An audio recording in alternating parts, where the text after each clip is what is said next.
So the question I get asked a lot is, like, how did you do that? You didn't get any extra special training in school. You just went to occupational therapy school. I'm an occupational therapist by trade. You graduated with a master's in health science, got licensed as a clinician, and you were off to the running. So connect the dots for me. How did you go from staff clinician to doing what you're doing now?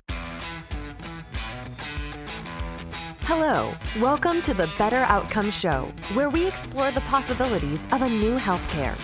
Each episode, we bring you a conversation with leaders across the healthcare industry, exploring topics ranging from new treatment techniques and interventions to novel service delivery methods and business models.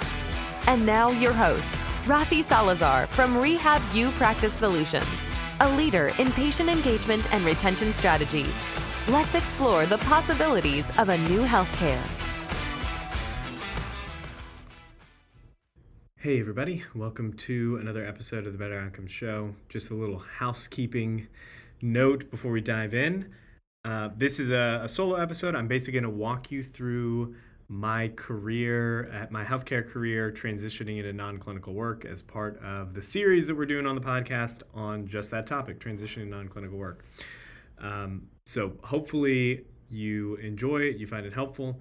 I know I sound like I'm a frog in here, like I'm totally hoarse. Part of that is I trained jiu-jitsu, got caught in a guillotine choke the other day, and my throat has like gotten more swollen over the last 2 days. Hopefully it clears out pretty soon. But I needed to get this episode done and out because that was on the production schedule for this week. So hopefully you can still hear it and enjoy it and not be annoyed by my hoarse throat. I will be back and hopefully in better health next week. So without further ado, here it is, talking about transitioning to non-clinical work and what that's looked like in my own career.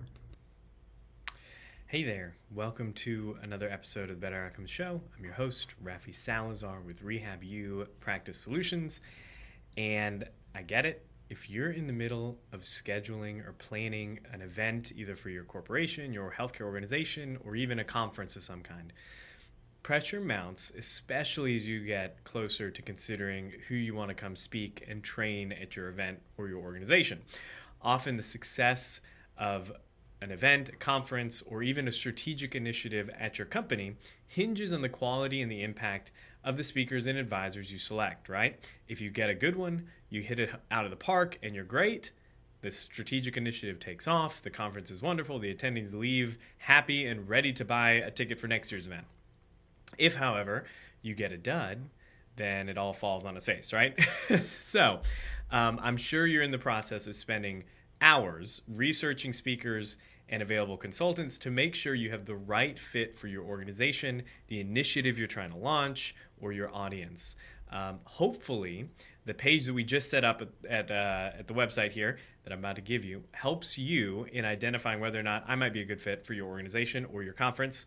I speak a lot about healthcare management. Humanizing the healthcare experience is all what I'm about, and you can find more information about having me come to your organization, having me speak at your event or something like that at speaking.rafisalazar.com. That's speaking.rafisalazar.com. In there you'll get a few videos about me. You'll get a little bit of my bio, obviously, the links to the book, Better Outcomes, A Guide to Humanizing Healthcare, and some recent topics that I've covered at presentations and keynotes over the last probably year and a half, including the topic of the book, Better Outcomes, A Guide to Humanizing Healthcare, tech-enabled healthcare. I've done a lot of work recently in the healthcare technology space. In fact, some of my work on telehealth and virtual service delivery has been discussed in Forbes. Principles of the amazing patient experience, marketing healthcare services, the biopsychosocial approach and model, and how you can apply that to the process of care administratively or the clinical operations, managing patient experience and engagements, doing telehealth right, direct-to-consumer marketing in healthcare, innovation and technology in the healthcare space, and more. You can find out more again at speaking.rafisalazar.com. All right, this week on the podcast, we are doing a solo episode. That's why it's just me and no guest. And what we're going to do is we're going to continue this mini-series that we're on. A couple weeks ago, we started this like non-traditional or non-clinical roles for clinicians. We started a couple weeks ago with Haley Carver talking about using a coaching program to kind of step back from the clinic and step into or kind of skill build their way into a non-clinical or non-traditional career. This last week, we had Chris Fram talking about kind of pivoting from her clinical role into starting a marketing and copywriting agency for healthcare organizations. And this week, because we've gotten a couple emails about it, it's something that comes up a lot when we have students that come through the clinic here at Proactive, or when I go give presentations at universities, at conferences, or whatever. Students come up, and even professionals, either early in their career, midway through their career, and even sometimes that are ready to retire. So kind of all throughout the spectrum. It's not something that ends. It doesn't seem like it's something that people are interested about when they're young in their career, even students, all the way through to they're getting ready to retire. And that question is, what got you from being a staff clinician to doing what you're doing now? So if you're new to the podcast or you haven't really dug into a lot of what I do, I own a PT and OT practice here in Augusta, Georgia, where I'm based. But for the last 7 years, I've worked as an independent healthcare consultant. And that is code, my wife says, for somebody who's always in between jobs, which is the joke, right? Like a consultant is always in between projects or in between jobs. Basically, what I've done as an independent consultant has varied a little bit, but it's all been very specifically focused on the healthcare process, humanizing healthcare. So early on in the consulting career, I was working on a big project as an independent contracted associate consultant for a boutique management consulting firm in Georgia. And what we were doing was helping the state establish the process for case management and for transitioning people out of state institutions and state hospitals into living in the community. So we did everything from setting up standard operating procedures, clinical operating procedures. We did provider recruitment, readiness, training. We managed some of the case management for the state's department in that area. We ran what was called the Integrated Clinical Supports Team. I have links to those early days back in 2016, 2017 when I started it at rehabupracticesolutions.com. I'll link to some of those in the show notes, kind of give you, without getting way into the weeds, because that could be a podcast in and of itself. But I'll link to that, an interview that I did, kind of talking about that work in specific. At the same time, when I was leaving to be an independent consultant for this one management consulting firm, I knew okay, I'm going to need something real after this contract is over, because I was told that it was going to be a 6-month project, but the money was worth it. The opportunity seemed like one of those things that I shouldn't pass up, so I jumped on it. And then that job or that contract ended up being extended for 3 years, which was awesome. It was some of the most fun I've had as a professional. Just the team was great. The work we were doing was meaningful. But at the same time, I knew that I wanted to have something after this initial consulting gig was over. And one of the big things that I saw, one of the big problems that I saw, was that a lot of my colleagues, this was their job. They were independent consultants, but they were basically relying on this firm to get another contract in another state, or another project in another state, or another project in another organization. And the team kind of grew and fluctuated and shifted based off of the needs of the contract. And I knew that I wanted something that was more stable. So at the time, I started building out Rehab Practice Solutions, which I thought was going to be a continuing education company. At the time, I was doing some research. I was teaching at the university, and I thought, man, I could just build up a CEU-based business. And then one thing led to another, and I actually started getting looped into doing speaking, training, consulting at healthcare organizations, and kind of just built the business out that way. So for the last 7 years, in addition to some of the other stuff that I've done on the side, my main avenue of work has been as an independent healthcare consultant, working with healthcare organizations, private practices, healthcare technology companies. And the work has ranged from patient engagement strategy, which is something that I was doing early on in 2017, all the way to what I'm doing now, which is the positioning alignment workshop, go-to-market strategy for innovative healthcare businesses, and the like. So I'll walk you through that, in addition to what I'm doing now as a practice owner. So the question I get asked a lot is, Like, how did you do that? You didn't get any extra special training in school. You just went and you went to occupational therapy school. I'm an occupational therapist by trade. You graduated with a master's in health science, got licensed as a clinician, and you were off to the running. So connect the dots for me. How did you go from staff clinician to doing what you're doing now? So basically what I'm going to do is because I'm going to try to refresh my memory in real time as I do this, I'm just going to pull up my LinkedIn profile. And I'm basically going to walk you through each position that is on there. It's basically my professional history here. And kind of walk you through the steps that I took, things that I found were important and necessary in taking the next steps in the career progression.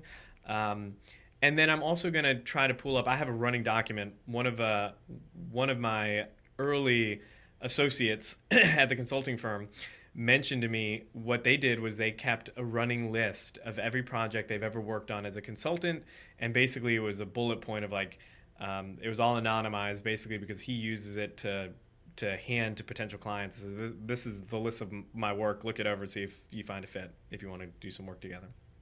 And basically it was like anonymized. It was like company ABC, this was the objective, this is the project and the scope, and this is what I did, these are the results. So I'll kind of walk through some of that as well. If it makes sense. If not, we'll just scroll through this. So basically, go back 12 years. I graduated in 2012 with a master's in health science, a degree in occupational therapy from what was then the Medical College of Georgia. We've gone through several name changes.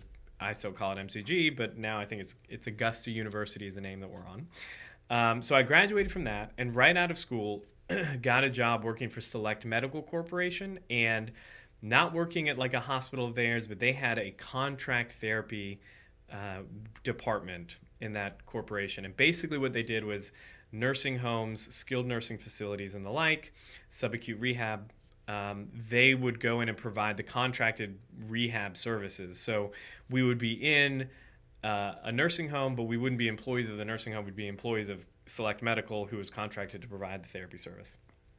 So that's what my first job was. And I lasted there from October of 2012 to March of 2013. So not very long. And there's a couple reasons for that. The main reason for that is because I knew from the very, very beginning that I wanted to get a job at the Department of Veterans Affairs. I just had a few friends that worked there.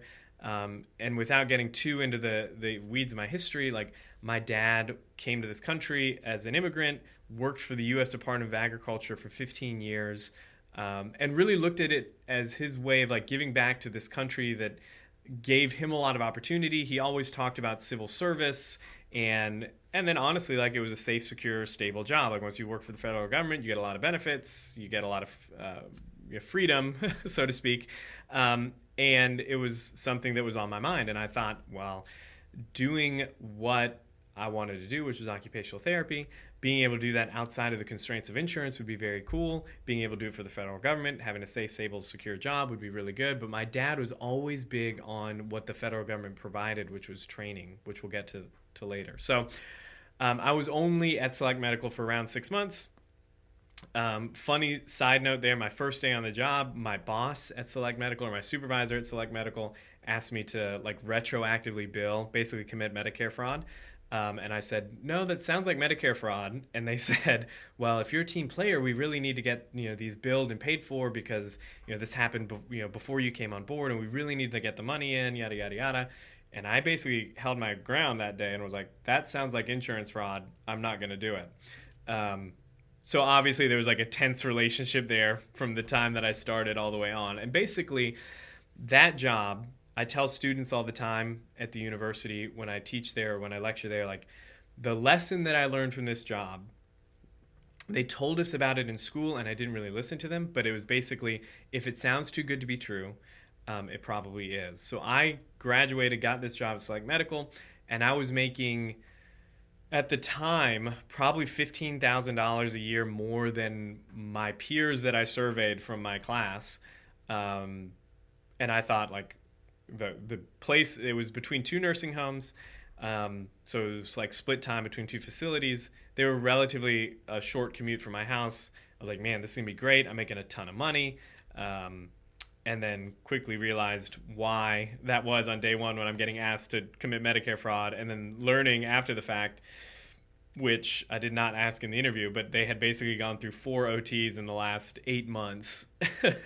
So obviously there's some churn going on there that would have been nice to know about. And the job itself was overseeing the OT caseload for two different facilities. I think it was like 100 beds between the two, give or take, 90 beds maybe. Some of that was split towards long-term care, and then some was split towards subacute. But I was managing or supervising like 7 CODAs or OT assistants. So basically my whole job was going in there, doing evals, doing 10th visits, doing reevaluations and discharges, and then reading and signing all these notes from the OTAs. It was a whole lot. It was way more than I was qualified or ready for or even wanted to do. So obviously I got there. I took the job, one, because it was good money, but then two, I needed some time because I realized and I knew that I had talked to the people at the VA and I knew there was a job opening up soon, but it wasn't ready by the time I had graduated. So it was really like I had been in contact with the Department of Veterans Affairs during my level 2 clinical rotations and had spoken to the manager several times, was trying to build that relationship for the time when the job became available. So anyways, the big thing I learned in that in that job was really how to manage interpersonal conflict, especially when that interpersonal conflict is like between your supervisor and your boss in corporate, and then learning to manage people and supervise people who have vastly more experience. I mean, one of my CODAs had been a CODA for like 20 years, and here I am like wet behind the ears still, like had graduated a month ago and just got licensed, and now I'm technically overseeing his work and all of that. It was a great relationship. There were some fun moments at that job, for sure. Like we did an 8 o'clock coffee ADL group with some of the residents, which was just fun. My CODA was a big fan of gospel music. He'd have the gospel music on the radio blaring. He'd be pouring coffee. We'd have people coming in and out. We'd be, it was just, there were some good things. There is silver lining in even the worst job environment. But anyways, so I was only there for 6 months, moved on from there to the Department of Veterans Affairs, which is where I spent the majority of my clinical career, about 4 or 5 years, 4 years and 8 months, according to LinkedIn. So I started there in March of 2013, and the job that I got hired for was in the outpatient, this is a mouthful, outpatient upper extremity rehabilitation clinic. And basically what that meant was anybody who had an issue with neck to fingertip came to our clinic, especially if they've been through the emergency department from orthopedics, neurosurgery, rheumatology, primary care if they've tried. So we had 2 OT clinics, outpatient upper rehab clinics at this VA, and primary care teams would send to one, and if the veteran had gone through traditional care there and failed or still had symptoms, they would get a referral to a specialty, and then they would come to us. So all the post-surgicals, all the complex medical patients came to us. But really, one of the things that I took advantage of, and I tried to be very intentional about, was something my dad had told me when I started the VA, which was, listen, the VA is going to provide you, and the federal government in general is going to provide you a lot of opportunities to train outside of your clinical specialty or your discipline, your job description. And when those opportunities happen, you jump on them. So there were times where I was being considered at the time, like I pulled security clearance and all that to go do research at the CDC. When Zika virus was a big thing, they ended up shutting the program down before I went, so I didn't go. But that was like an example of like, this is an opportunity I was going to get paid for doing it. I was going to jump on it because it sounded cool. But one of the things that did come up was a project management training, and then a leadership development program. I think they called it the Senior Executive Leadership Development Program or something at the VA. And I did both of those programs. And what those jobs gave me, or what those roles, those projects gave me, was really exposure to a lot of the business and a lot of the administrative side of healthcare that I just didn't have exposure to as a licensed clinician. Sure, I was kind of rising up through the ranks in the VA, and I was in charge of the clinical education for the upper extremity rehab clinic. I was in charge of, at one point in time before I left, I was the lead clinician there. But those were like, that was still very much narrowed into the field of upper extremity rehabilitation. I was an OT, I was in a hand clinic, that's what I was doing, interfacing a lot with those doctors. So doing these side projects, which they were like additional details that got added onto my schedule. So some of my clinical care work went away so that I could do like the project management training or this leadership development training. Really allowed me to see, kind of pulled the curtain back behind like what does it take to actually run a healthcare organization. I would say successfully, but there are issues there at the VA and the federal government whether or not they're doing it successfully, right? In fact, when I started at the VA was 2013. This was right about the time the big scheduling scandal hit. So it came out of the Phoenix VA originally, but there was an issue that broke in the news around veterans that were being put on quote unquote paper wait lists instead of the electronic documented wait lists, and missing appointments, getting called back for like colonoscopies years later to be found they had like stage 4 colon cancer that could have been prevented or stopped earlier if they had actually had their appointment. So it was a big deal. And one of the first things that I did in the leadership development program that I was in was the VA, in an effort to kind of retain staff, because we were losing a lot of nurses, losing a lot of clinicians, and kind of boost the confidence that the public had in the ability of the Department of Veterans Affairs to provide quality medical services. Was they did an initiative, and this initiative was called relationship-based care, which was basically the team itself, the treatment team. We worked very carefully at curating like a strong, solid method of communications and passing along information to build relationships among the interdisciplinary team. And then the idea was that would trickle down into the actual quality of care delivered to the veterans themselves. And part of that initiative involved rolling it out onto various units within the department, or in the hospital. And because of my role, I was able to kind of lead and spearhead rolling it out across one of the inpatient units, the acute care units at the VA, and then we did the same thing in the outpatient centers. So that in and of itself was super, super important for me, develop like as a professional development thing, because I was interfacing with the C-suite very regularly. I was cross-pollinating across different departments, connecting with the leaders and the supervisors and the managers of those different departments to get these initiatives put together. And then it kind of dovetailed in some of this project management work that we had been trained on earlier. So I was, back in the analytics department with the project management guys, like people that were like black belts, Lean Six Sigma type folks, running a lot of spreadsheets.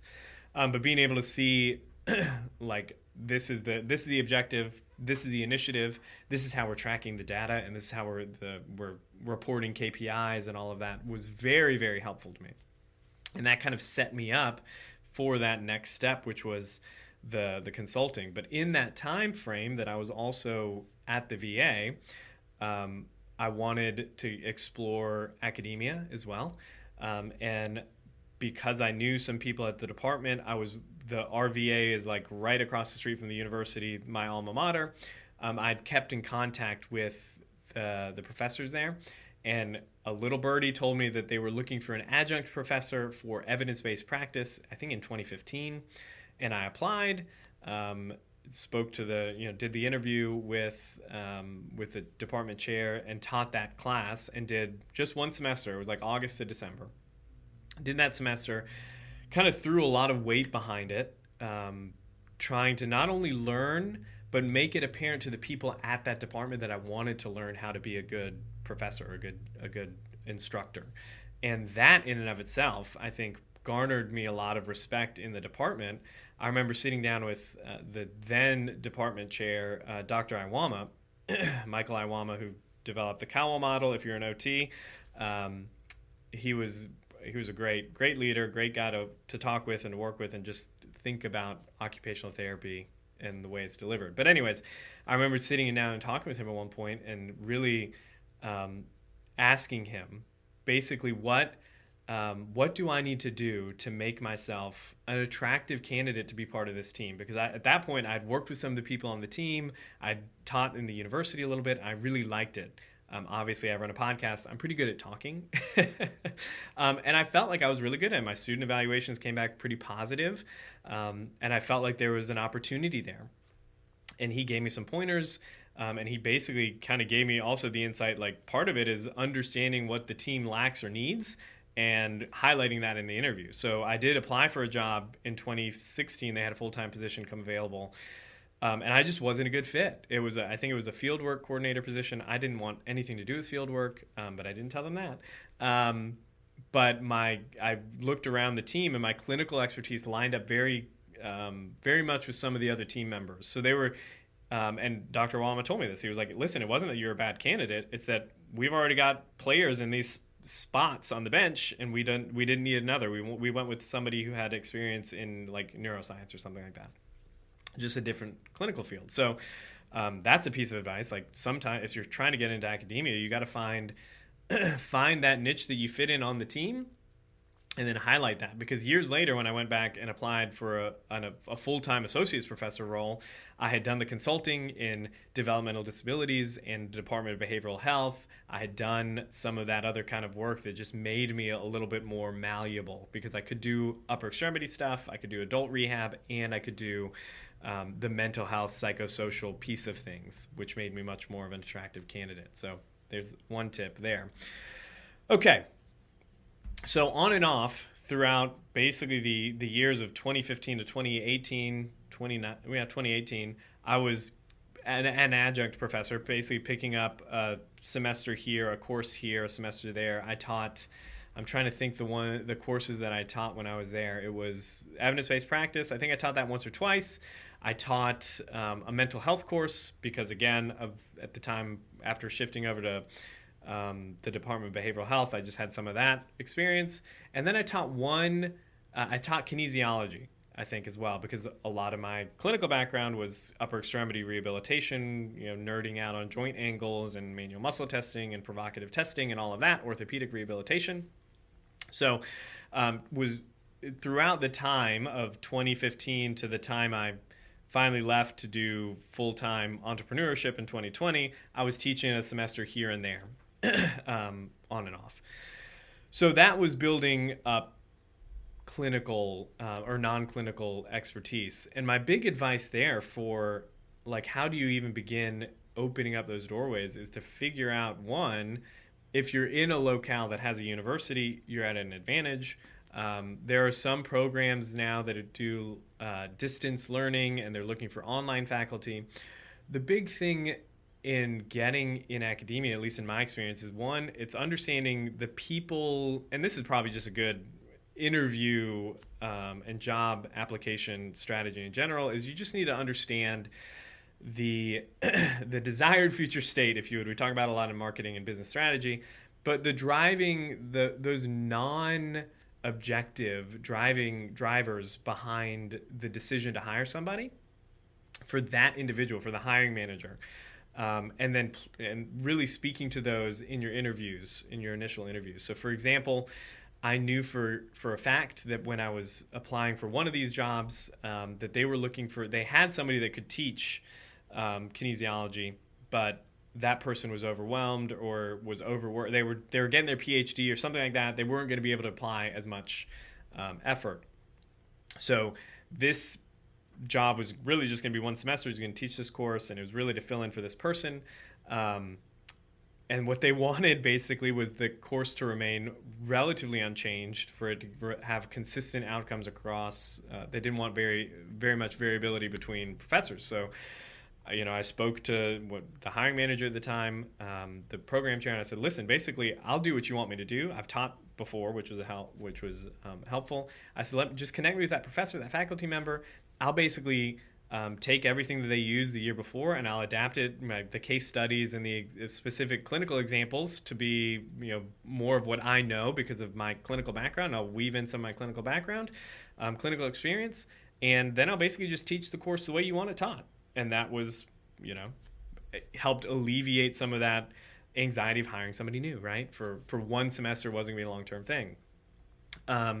As we got more close to looking at academia as a full-time job for me, then it became really a matter of looking at what I took a very analytical approach to the team, the faculty team there, and kind of saw the gaps. Not that there were people there that were lacking. It was just that we all had different clinical experience. So when it came to course coverage, I just looked at where are where are the faculty members that are currently in place the strongest, where would they be the weakest, and how can is there an alignment between their weaknesses or their gaps and my strengths. And basically what I did was I went in at that interview and kind of pitched myself on that. I created that was the year, I think it was 2018 or 2019. I was giving some presentations, I was giving talks. I'd been doing that for years as a consultant.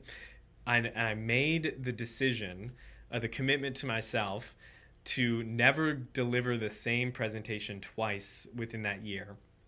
Because at the time, I think I had done like 7 or 8 speaking engagements the year before, and I was lining up more for the next year, and I was just kind of falling back on the same old, going back to the same good well, right?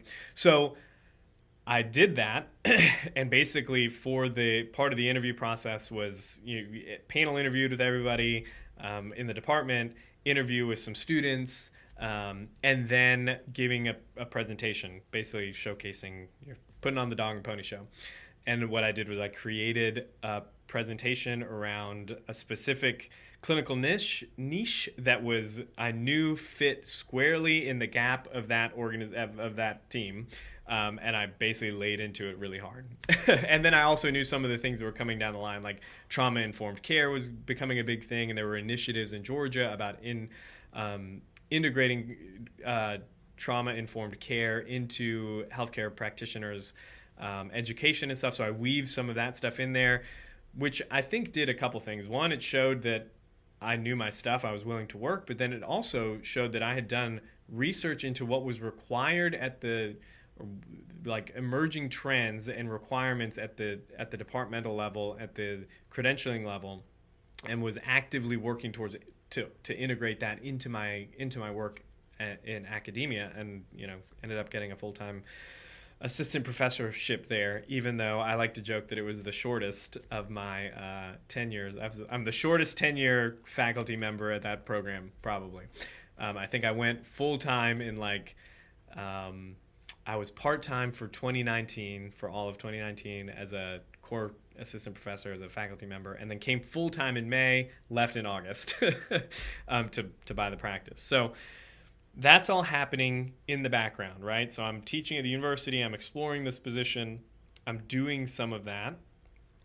At the same time, I knew, and part of this was because I was trying to become an academic, a professor, I knew that there were things that I needed to put on my resume that I didn't have, so reached out to the Georgia State Board of Occupational Therapy, and ended up getting a role there, and then did the same thing with NBCOT, which was the National Board for Occupational Therapy, and ended up doing a lot of I did this really at the suggestion of one of the program director at the time when I was a faculty member, or an adjunct faculty member, adjunct instructor, teaching a semester here or there.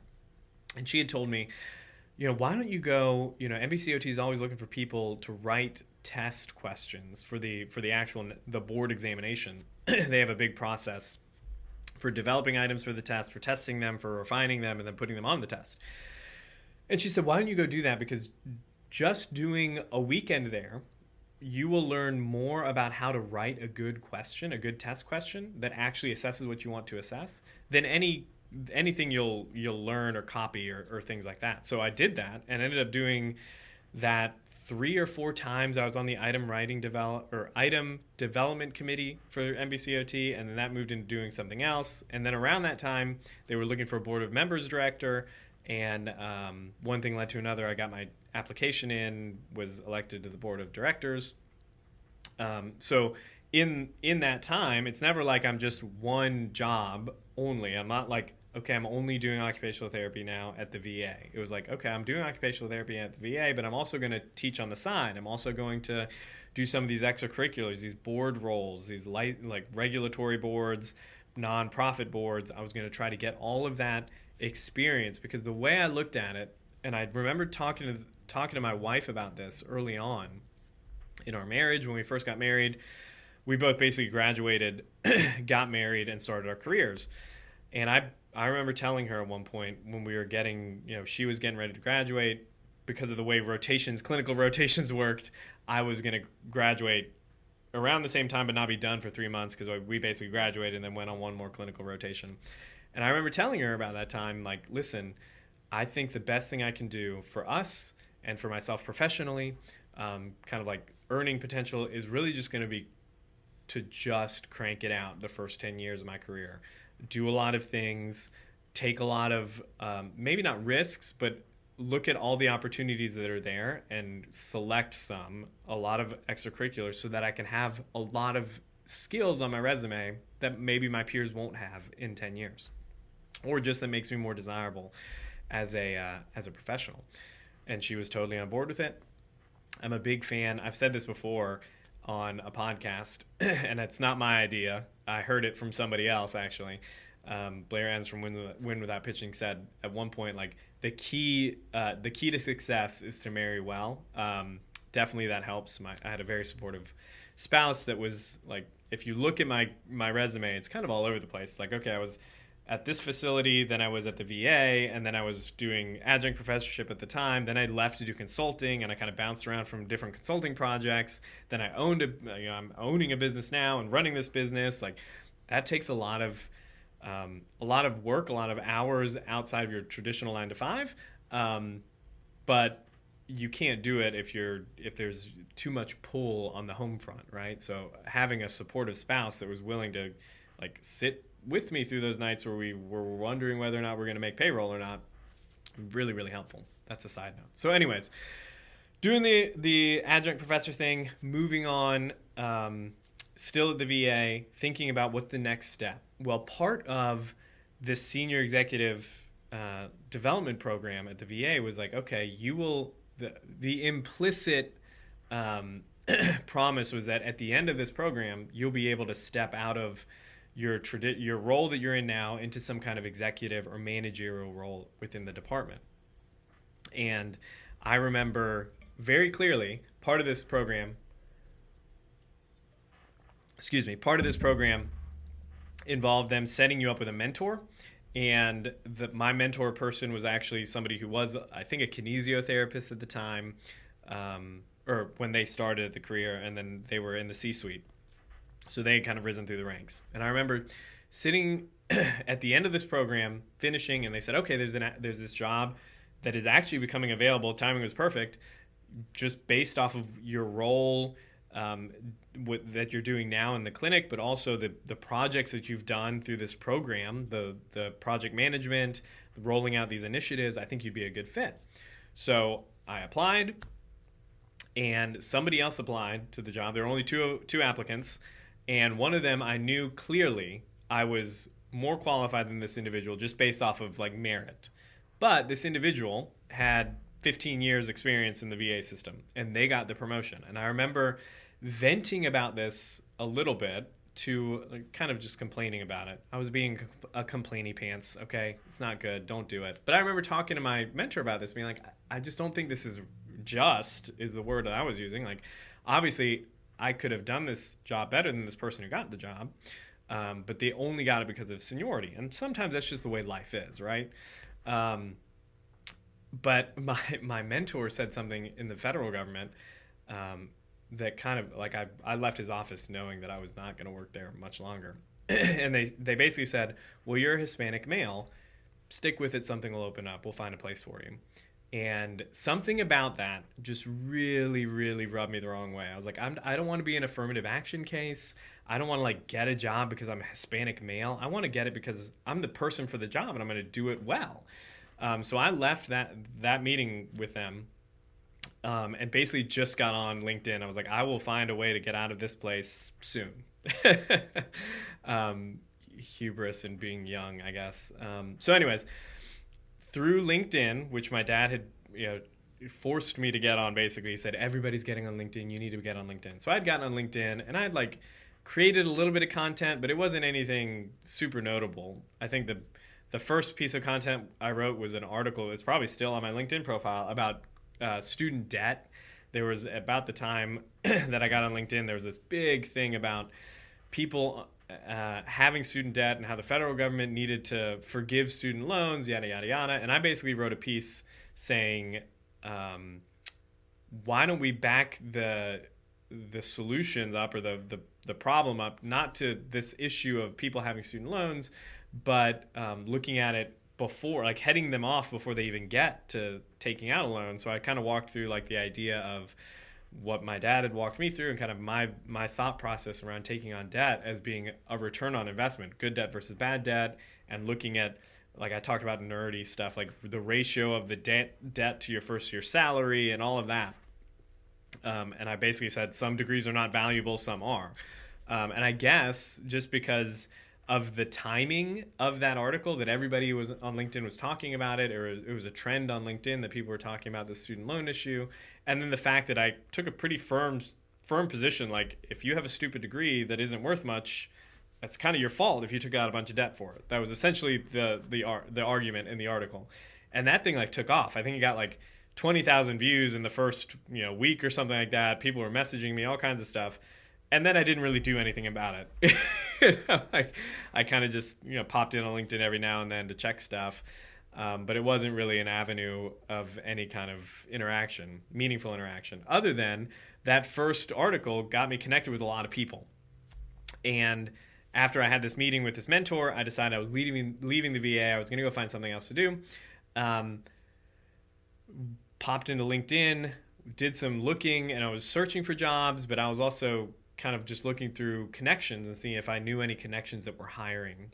And I saw that one of my connections had shared a post, a connection of a connection was hiring for a quote unquote occupational therapy consultant in Augusta, Georgia. So I reached out to them and said, hey, I'd like to learn more. One thing led to another. I got on a phone call with the hiring manager. They told me about this role at the department doing, or for the Department of Behavioral Health doing, some of this policy analytics, doing this standard operating procedures, everything that I outlined earlier. And because I had this background of being on regulatory boards and doing project management stuff and rolling out initiatives at the VA, I basically said, like, listen, I think this is a good fit. Kind of explained that to them. We met the next week over coffee, the hiring manager and I, to do some like a secondary interview. Met with another OT that was on that team, and I think by the end of that week, I had a contract offer, like an offer for 6 or 7 months for a consulting role doing, I mean, at the time, if you had annualized it out, it was probably like 3 times what I was making at the VA. So I said, absolutely, even if it's 6 months, the opportunity itself was one of those things like, this is historical. There aren't going to be opportunities like this around in the first place. So I was already sold on the work then, and then you threw the money in, and it was like a no-brainer. So I did that and really did my best in that role to become one of the most valuable people in the team. And I did that basically by busting my butt. If it needed to be learned, I learned it. If it needed to be done, I did it. I try to think upstream and all of that. Part of the freedom that you have as an independent consultant is a double-edged sword, right? You're turning in your deliverables, and as long as your deliverables are done, everybody's happy. But if all you were doing is your deliverables, you're missing out on an opportunity to really provide additional value, excess value. And that was my goal when I became an independent consultant for this firm, was like, I'm going to try to find a way to make it, because I had already heard rumblings about like, oh, this project's going to go away, and maybe, they're going to get another contract in another state or another place. And, the team always kind of grows and shrinks and grows based off of the need. So I was like, well, I'm going to do what I got to do to be one of those people that they're going to want on the next project.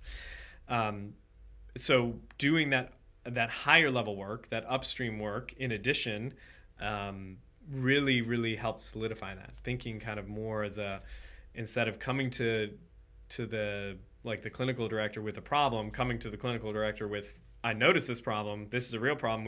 We've seen it, and these are 2 options that I've already come up with. I've already kind of put the wireframe together for how we can solve them. Which one do you think is like worth pursuing? And that was huge for me. In fact, some of the members of that consulting team, and I ended up starting a company that didn't really go anywhere. It was going to be another continuing education company, but it all became possible because I was showing value in that way. So in that time, what I was doing was I knew that the contract was going to end soon. I mean, it was a consulting contract, they're not forever. So I was basically living off of like 45% of the money that I was making. The rest we were just putting away, my wife and I, for the the idea of, okay, when this is over, either you're going to be unemployed for a while, or you're going to, maybe have a business venture come up and we want some capital to do it or something like that. So I had been doing that. We had paid off our student loans earlier. I think we paid them off in 3 years. And basically what we did was my wife was a music teacher. I was an occupational therapist, which meant that we lived off a music teacher salary for 3 years while my entire OT salary went to paying off student loans. So we were writing big checks every month to Fannie and Freddie or whoever it was, Sally Mae, I can't remember.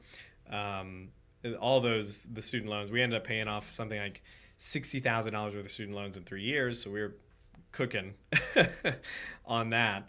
But that gave me a lot of freedom because I probably would not have taken the consulting job, if I had debt, if I had some of those payments that I was making. So that's probably a side note, pay off your debt. But then also, while I was consulting, I knew that I was going to need to build something on the side. So I was building out Rehab U at the time. And then 2020 happened, the pandemic happened. I had spent a lot of the time in the consulting firm trying, like I said, to add excess value, to up leveling my skills, to try to move upstream on some of the problems that I was working on, and really making relationships, building relationships, not just with the people at the firm, but on the client side, at the department, in the state, all of that, to basically have something later. So when the firm lost the contract in June of 2020, basically we were told the contract was set to renew in July. We were told like the second week in June that it was not going to be renewed because of budget cuts and the pandemic. And we were basically going to have to turn everything over to the state. So we spent 2 weeks of like hardcore wrapping everything up, getting things to the prospective stakeholders within the client organization, the Department of Behavioral Health and Developmental Disabilities, and trying to wrap up. But at that time, I kind of thought, okay, well, Derek, the managing director of CRA Consulting, basically said, I'm not going to go kicking down the bushes for more work. He was, at the time, ready to retire, ready to back away, and was going to get into something else. And I said, okay, well, I'm going to start looking then for a job or something. And so I was a professor at the university at that time, full-time. But I kind of knew that I didn't want to do that full-time just because of some of the things that were happening. Academia is like, there's a political machine there, right? Like I remember somebody left and the bigger talk around the water cooler was like, who's going to get their parking spot? And I was like, there's bigger things in life to worry about than this. But then there were other things like just some of the political correctness stuff, some of the stuff that irked me to no end was that I had been working remotely for 3 years before being a full-time professor, and was doing well. Like I was not getting fired, my deliverables were getting done, my work was getting done, and I felt pretty strongly that knowledge workers, professors included, it made sense to have them have office hours for students and other faculty members to meet with them. But knowledge work doesn't need to be done in one specific location. And I remember even during the pandemic, like they made us come to campus no matter what. In fact, but we weren't allowed to meet together at all. We weren't allowed to be in the same room because of the pandemic. And I remember being on like faculty meetings, and our department was like one long row of offices. And we would all be in our offices with our doors open. Like I could hear my colleagues next door talking, and then I would hear the echo in the computer. But we weren't allowed to be together. It was just stuff like that I was like, this is ridiculous. Why are we doing this? So, and I also wanted to kind of get a business going for one, the kind of the lifestyle of owning the business, but then also like wealth creation as well. I know I've mentioned it in the podcast before, but I have 6 kids. Now I have 6 kids. At the time I had 4 or 5 kids. And I knew that I was going to need to feed them. So, and the money that I was making as a consultant was very good. The money that I was making as a professor was not bad, but it was not being a consultant, right? So I wanted to find a way of doing the consulting thing. And as a professor, at least for state professors in Georgia, if you do anything outside of the university, the system wanted like 35% of the revenues for doing it. So I'm like, well, if I take a $10,000 consulting gig, I'm paying the $3,500 to basically the university for the privilege of being a professor. Like that, the risk reward, payout didn't really seem like it was worth it to me. Especially because some of these consulting gigs were like $10,000 over 2 months for some work here and there. It wasn't like, anyways, it was not something that I was willing to do. We went back and forth with the faculty practice group a couple times because we were going to try to run it under clinical consulting, and if it was clinical work using my license, then anyways, it just didn't work out. So I knew that if I was gonna continue consulting and doing the fun work that I like doing, that I was gonna have to be outside of the university, and that's kind of what prompted me to start looking. And at the time, again, a colleague that I knew was working at a private PT clinic. The owners were looking at retiring or selling. I went and met with them. COVID had really beat up the valuations and it put a lot of downward pressure on pricing, basically. So it made a lot of sense to buy it. The clinic was about 1.5 miles from my house. So I went and met with them in August, I think, or maybe it was July. July, put an offer in, was supposed to close at the end of August. So put in my notice at the university, was done basically with the university by the time that fall semester rolled around, so second week in August. And the week I was supposed to close, something happened with the bank. It took a while. We didn't end up closing until like October 23rd. So there was a stint of time there where I was just doing some independent consulting, some small gigs here and there, was working on CRA Learning, that education company that didn't go anywhere, in the interim, basically. And then started in 2020, tail end of 2020, the last quarter, running this practice. And now what I do is I look at the practice as kind of, I mentioned this on the Strata interview that I did a while back, but my vision was to create like a platform, like the clinic being the safe, stable, secure job, and then that platform allowing me to do some of the consulting work. And that's kind of what's happened over the last few years. Maybe I'll do another episode down the line on what specific steps I took to not have to be directly in the clinic treating patients every day, because I saw that as like a super big risk for the business. So the way it works now at the organization is I treat kind of per diem as we need. Maybe if the OT calls in sick, or if there's some extra patients we want to get in or something like that. Otherwise, the majority of my work at the clinic is really administrative, kind of looking at the KPIs, the metrics, setting the vision, writing the checks, signing contracts, looking over paperwork, managing the team, that sort of thing. And then I do consulting now, which is a lot of the fun work. Most of my clients these days are healthcare technology or innovative healthcare companies that are bringing a new product to market, and I'm helping them with things like positioning strategy, go-to-market strategy. I speak, I train, I do work with organizations and conferences around, again, the idea has always been, on my private side, the private consulting side, has always been humanizing healthcare. And that's kind of like the underlying current. Even this show, Better Outcomes, A Guide to Humanizing Healthcare, is the name of the book. And Better Outcomes, the show, is all about exploring the possibilities of a new healthcare, but the bend is always, how do we make healthcare more human? So anyways, that's it in a nutshell. That's how I got from licensed clinician to jack of all trades, the person that I am now, the professional that I am now.